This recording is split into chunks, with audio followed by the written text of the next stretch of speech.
Chapter 8, The Crooked Saints, Part 1, Arrival. The sign read, Dalebrook, Pop, 1306. Someone had scratched out the last digit and replaced it with a question mark in fading red paint. Tim slowed the car to a crawl as he passed it, one hand on the wheel, the other resting on Mist's carrier in the passenger seat. She was awake, ears pricked, tail curled like a warning. The town sat low in the valley, swallowed by forest on every side. Houses leaned into the earth like they'd given up on standing tall. A long stretch of cracked asphalt split the middle, gas station, feed store, single diner with a sun-bleached help wanted sign taped to the window. He pulled into the gas station. It was the kind that still had a bell when you drove over the hose. The ding echoed like a shot in the quiet morning. A young guy in a camo hoodie came out wiping his hands on a rag. Need a full tank, Tim said, climbing out. Sure. The kid glanced at the license plate. You're not local. Tim gave him a faint smile. That obvious? You look like someone who apologizes before they ask questions. Tim chuckled. How about this? Has anyone around here been talking about miracles? The kid's face stiffened just for a second, then he shrugged. Dalebrook's a holy place. Got a church that brings folks in from 4 counties. Statue's special. People say it heals. Tim leaned against the car. And what do you say? The kid hesitated, then dropped his voice. My uncle's arthritis vanished overnight. Couldn't hold a wrench for 2 years. Now he's back under trucks like he's 35. But? The kid looked away. My cousin collapsed the same week, healthy. Now he just stares. Doctor said it's neurological, random. Tim nodded slowly. And the church? Down Main, past the diner. You'll know it when you see it. He finished pumping. Tim handed him cash. As he pulled away, he passed a homemade shrine on the roadside. Glass jars with melted candles, dried roses, a doll missing one eye.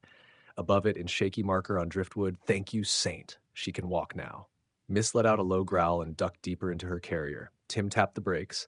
You and me both? He muttered. Not a fan of saints that keep score. He kept driving. Part 2, Sunday Service. The church sat at the edge of town like it had grown there. Not built. Bloomed. The white paint was too bright, the trim too perfect, the steeple too tall for a place that hadn't seen new construction in years. Its doors were thick oak, old and sanded smooth by generations of prayer. Tim parked across the street and watched for a moment. Mist stayed behind, curled in her carrier on the seat. Her ears twitched every time the wind changed. A bell rang. Not recorded. Real. Hollow and patient. He crossed the road. A woman near the steps offered him a paper program, and a smile so rehearsed it bordered on sad. You visiting? Passing through, Tim said. Thought I'd see what all the talk's about. She smiled wider.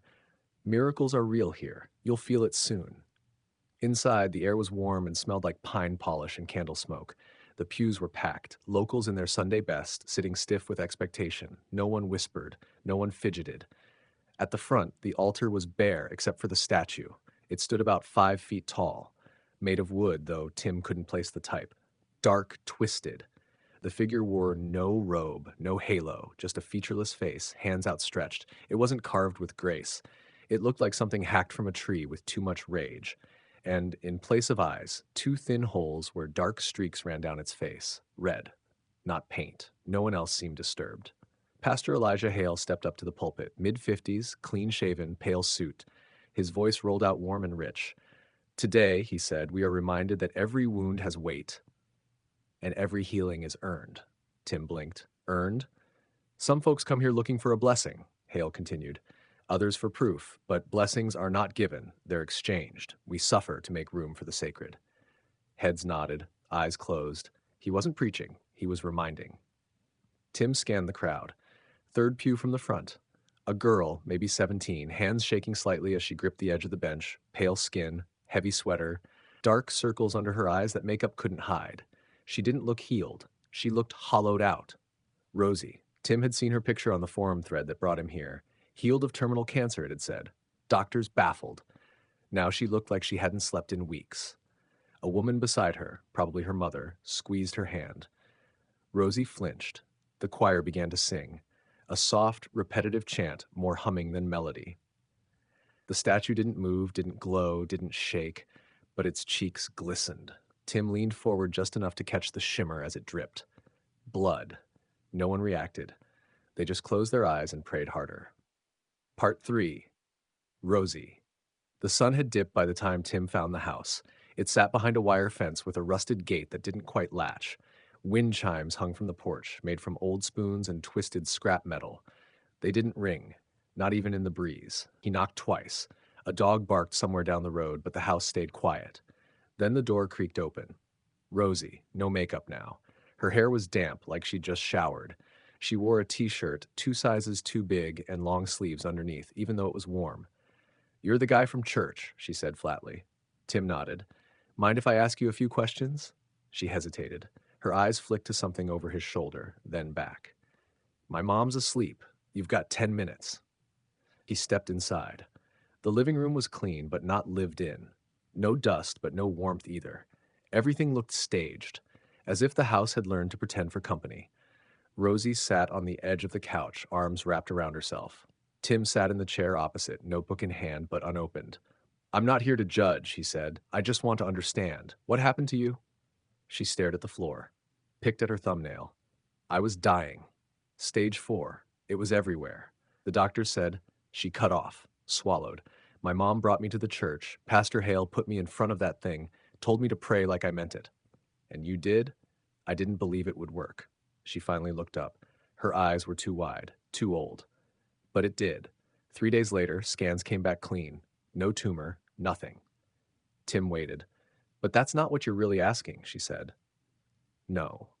She rubbed her wrist through the sleeve. "I started hearing things, not voices, not at first, just humming, in my dreams. Then I'd wake up and the mirrors would be fogged. Every mirror, even ones I hadn't looked in." Tim didn't speak. "Then I started seeing things. People I knew were dead. My uncle, my dog, my dad. Only they weren't right. They never blinked." She shivered and pulled her knees to her chest. "2 nights ago, I heard something whisper from the hallway. Said it wanted me to pray again. Said someone needed fixing." "Did you?" Tim asked quietly. "No." Her voice cracked. "But my neighbor did. She lost her baby the same night." Tim felt a chill run down his spine. "You think it's trading," he said. Rosie didn't nod, didn't move. She just whispered, "It smiles when no one's watching." Tim looked at her hands. Her nails were bitten raw. "I want to believe it's God," she said, "but I don't think God needs people to suffer to prove a point." Tim stood, slipped his card onto the coffee table. "If anything else happens, anything, you call me." Rosie looked up, tears held in check like water behind glass. "Do you think I'm going to hell?" Tim shook his head. "I think hell would be scared of you." As he turned to leave, mist hissed inside the carrier on the porch, low and constant. Tim paused. Rosie hadn't followed him out, but something watched him from the hallway mirror. Something didn't blink. Part 4. Digging. Tim didn't sleep. He sat cross-legged on the motel bed, the room lit only by the warm flicker of a lamp with a shade that buzzed faintly. Mist paced the windowsill behind him, tail twitching, stopping only to glare at the mirror across from the bed. She didn't like her reflection tonight. Tim's laptop sat open beside a pile of manila folders. He'd found the local records office still used paper. Half of what he needed wasn't digitized. So earlier that afternoon, he'd signed in under a fake name and spent 2 hours digging through death certificates, baptism logs, and newspaper clippings older than the interstate. There was a pattern. He just hadn't figured it out yet. Dalebrook's history was clean on the surface. Farming town. Church town. Once had a sawmill that burned down in the 1930s. No scandals, no crime spikes. But every 20 years, give or take, a wave of unexplained illnesses hit. Sudden deaths, accidents, misfortunes. Always followed by something else. A miracle. A man wakes from a coma, a woman's cancer vanishes, a kid walks again. Every time, something good balanced out by something quietly horrific. One article stuck with him. 1891, 5 saved in fire, church rebuilt on blessings. The piece described the original wooden church burning down under miraculous circumstances, with 5 survivors who claimed to have seen a figure of light in the flames. Beneath that headline, in smaller print, one survivor, Eliza Harrow, reported that the church had gone quiet too long and needed feeding again. She was institutionalized shortly after. Tim leaned back. Eliza hadn't been quoted in any other paper. He flipped to the property records. Found the original location of the old church, then froze. It wasn't where the current one stood. Not exactly. The new church had been rebuilt 15 feet to the north. The old foundation? Buried, right beneath the current altar. Of course, Tim muttered. He scribbled into his notebook. Original church destroyed. Entity unearthed, not carved. Blood for blessing exchange begins. Statues don't give, they collect. Miss let out a sharp chirp and hopped down from the window. She stared at the door. The doorknob turned, just slightly, once. Tim froze, slowly reached under the bed for the crowbar he'd stashed earlier. Silence, then a knock, 3 soft taps like a child's fingers. He didn't move, didn't breathe. Another knock, this one inside the room's wall. Mist hissed, full force now, fur raised. The light flickered. Tim reached up and unscrewed the bulb until it dimmed to nothing. Sat in darkness and waited. Part 5, The Deacon. Tim found Deacon Russell behind the church just after sunrise. The man was leaning against a rusted rain barrel, cigarette dangling from one hand, the other clutching a pocket Bible so worn the spine had peeled like old bark. His eyes were red, not from sleep, but something older, like he'd been watching the world crack from the inside. "You're not from here," he said before Tim could open his mouth. "Nope." Russell nodded slowly. "Didn't think so. You ask too many damn questions." "Figured I'd ask one more," Tim said. "What's buried under that church?" The deacon didn't flinch, just stared at him with a look that might have once been fear, but now settled into tired agreement. "Something we didn't put there," he said. "Something we were told not to dig up." Tim waited. Russell sighed and flicked ash into the grass. "My granddad helped rebuild after the fire. Told me the ground was already bad before the first sermon. Said they dug up bones in the foundation, not human. Not animal either. And when they tried to move them, something whispered." "Whispered what?" Russell didn't answer. He reached into his coat and pulled out a small cloth bundle. He handed it to Tim. Inside, a jagged piece of black iron, scorched and warped. Ancient, maybe. Not just rusted, burned. "From the old altar," Russell said. "Only thing that didn't catch. You keep that close. Maybe it'll give you a second longer to run." Tim weighed it in his hand. Cold. Dense. Wrong. "Why give it to me?" "Because I'm tired of burying children who never sinned." The wind picked up. The church bell didn't ring, but something groaned faintly behind the stained glass. Russell looked at Tim like a man ready to be rid of a secret he'd carried too long.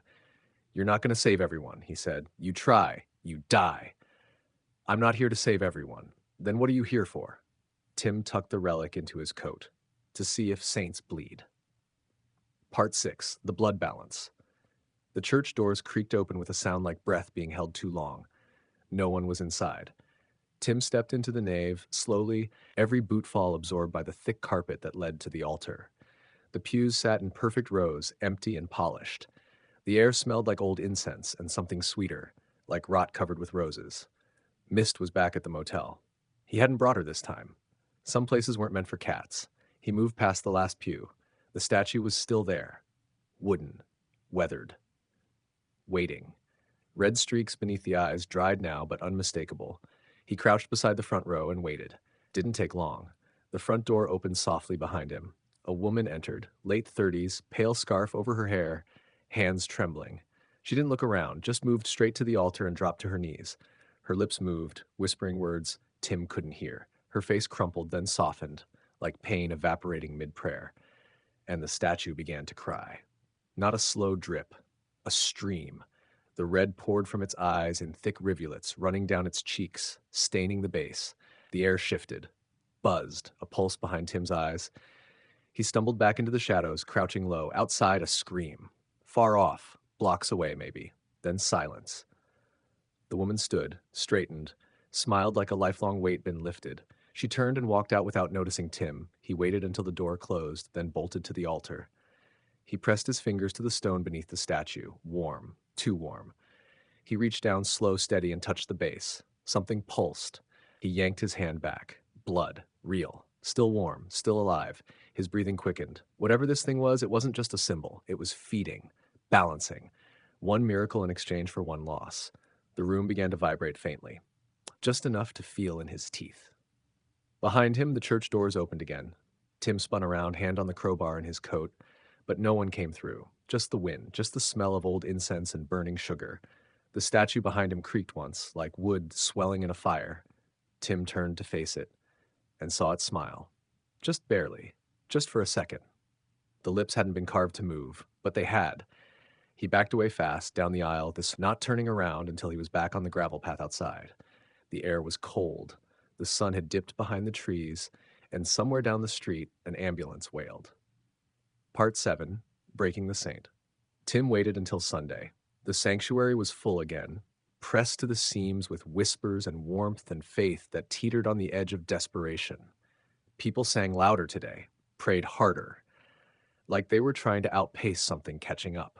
He sat in the back row, hood up, bag under the bench, fingers tapping a slow, nervous beat on his thigh. In that bag, the scorched iron relic Deacon Russell gave him, 2 crowbars, a small canister of salt, and a thermos filled with consecrated dirt, blessed by no one, taken from a graveyard that hadn't seen prayer in years. Desecrated earth, pulled from silence, the kind of thing saints didn't like. Mist was safe at the motel, curled inside her crate, watching the door with the patience of something older than Tim could understand. The sermon began. Pastor Hale's voice carried through the nave like honey laced with glass. He spoke of pain, of sacrifice, of balance. Tim tuned it out. Eyes on the altar on the statue. It looked the same, still, and red beneath the eyes, but it felt different. It was full. He could feel it, ready to grant something, ready to take something else. Tim stood up mid-hymn and walked straight down the aisle. No one stopped him. Maybe they didn't see him. Maybe they thought he was part of the show. He dropped to one knee like he was about to pray, and instead unzipped the bag, pulled the iron shard. The moment it cleared the zipper, the air in the room shifted, like gravity had leaned sideways. The statue twitched. Not much, just enough. Tim stood and drove the iron relic into the seam between the statue's feet and the altar. A crack split the air, not wood, stone. The floor shuddered. The congregation turned as one. Tim grabbed the crowbar, wedged it beneath the base, and heaved. A scream tore through the nave, not from Hale, not from the crowd, from the wood, from the thing inside it. The statue split down the center, and something dark and wet and alive poured from the crack. The stained glass behind the altar exploded inward. The pews shook. People screamed. Some ran. Some dropped to their knees. Pastor Hale stepped forward, hand outstretched, eyes wild. "You don't know what you're doing." "I'm counting on that," Tim said. He uncorked the thermos and flung the graveyard dirt into the statue's open chest. It howled, not in sound, but inside every head in the room. Tim staggered backward as the altar cracked open. Fire licked from beneath it, not real flame, but the suggestion of it, smoke without smoke, heat without burn. He dragged the last weapon from the bag, a flare, lit it, shoved it inside. The statue ignited from the inside out and screamed. People were already running, pushing through the doors, tripping over pews. Hale just stood there, frozen, watching his saint burn. The ceiling groaned. Tim turned and sprinted down the aisle. The last thing he heard before the doors slammed shut behind him was the sound of fire chewing through something that should never have bled. Part 8, Fallout and Journal. Dalebrook lost power for 2 days. The fire didn't spread. It stayed contained within the church walls like something had built them to burn clean. By the time emergency crews arrived, there was nothing left but stone and ash. No cause was reported, no injuries confirmed. But no one would look Tim in the eye as he packed his car. Rosie stopped by the motel before he left. She stood on the steps in a hoodie 2 sizes too big, hands buried in the sleeves. Her color had come back. Not much, but enough to look alive. "Did you do that?" she asked. Tim didn't pretend to misunderstand. "I did something." She nodded slowly. "I dreamed again last night." "Good or bad?" "Just quiet." They didn't hug, didn't shake hands, but before she turned to go, she said, "It didn't want me. It wanted all of us." Tim watched her walk away, wondered how long it would take before the town forgot, or pretended to. He hit the road at dawn, mist curled in the passenger seat, eyes half-lidded, tail curled against her ribs. They drove in silence until the last sign for Dalebrook disappeared in the rear view. That night, in a roadside motel that smelled like bleach and stale coffee, Tim opened his journal. Case 8, Dalebrook TN. Entity, the Crooked Saint Method, miracles via sacrificial exchange, healing one, harming another. Origin, bound artifact, possibly crafted from unearthed remains, non-human. Weakness, desecrated ground, iron from original altar, ritual fire. Status, destroyed. Notes, faith doesn't make monsters, but it gives them permission. Names remembered, Rosie Hale, Deacon Russelltown, unlikely to investigate further. Salvaged, iron relic, inert but keeping. May hold protective value. Long-term danger, possible secondary cult offshoots. Track rumors of follow-up sightings. Personal, no hallucinations, no dreams, but Mist still won't look at her reflection. Tim closed the journal. Outside, the trees bent slightly in the wind, but nothing watched. No bleeding wood, no screams behind glass, just quiet. He looked at Mist. You think saints ever come clean? She blinked once, settled in deeper. Didn't think so. He turned off the light. End of chapter 8.